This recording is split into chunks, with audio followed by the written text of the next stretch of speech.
Good afternoon.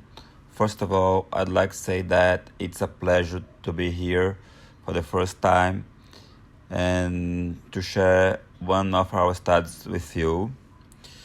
This study is being developed at the State University of Health Science of Alagoas in the northeast of Brazil, specifically at Technology and Hearing Lab, and is being supported by FAPEAL, a foundation that supports researchers in Alagoas State. I'm going to talk about the epidemiological data and its relevance to the study. This study is developed in 3 stages. Today I'm going to talk about the first one that compares data between adults and elderly with objective tests with no noise. In other stages we're going to compare with noise, and in the last one we're going to try to do analyze in more detail the morphology of the wave. The Brazil is getting older. In 2030 we're going to have more elder than young people, as you can see in this graph. We think that the reason is the increase of life expectancy in Brazil right now, and the drop in the fertility rate as the same that happened in other countries before. Today we have 45 million people with an deficiency in Brazil. It represents 22% of the population, and thus 10 million are hearing impaired. And our aim in this study was to identify the age-related auditory and auditory factors that contribute most to decline of speech, cognition, noise, and its interference over the time course of age in adults and elderly.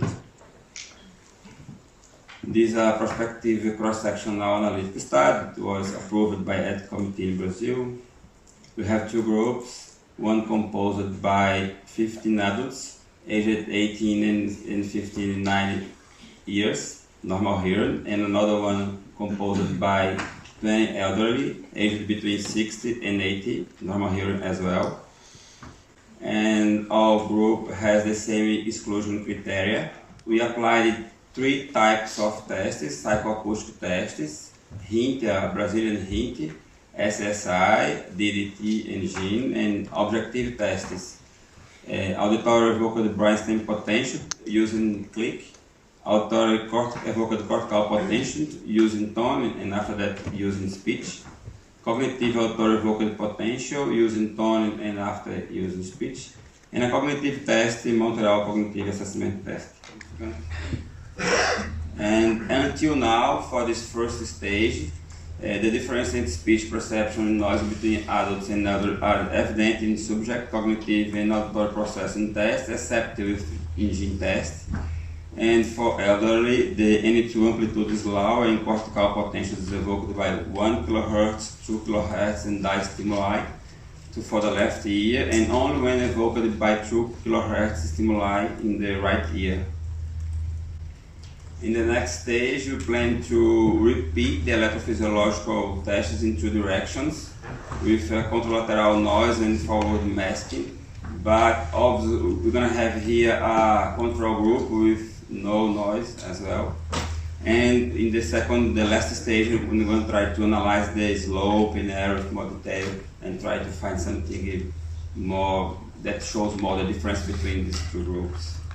As everyone did here, it's a picture of my city in Brazil. I'm inviting all of you to be there, and I have to say that this water is warm. Thank you very much. We have time in discussion for 2 or 3 questions, please. Who will be first? John. Yeah, in your one slide with the time domain response, would you just explain that a little bit, where you show a waveform there? So the data points are just markers, or just the peaks, the Excel put it together. Just to show you the peaks. We didn't analyze the average yet. Okay. Yeah. Okay. We've compared older people with cognitive impairment to age controls, and they're matched on a number of measures, but the people with a cognitive impairment report greater difficulty hearing. And I just wondered whether you asked people how their Yes, they hearing was. report great difficulty as well. They do. Yeah. Okay. Oh, I'm sorry, I meant to inject also, being representative of the group, I'm no longer pleased with elderly or old. I prefer adult and then very adult. I'll do next time, sorry. Another question?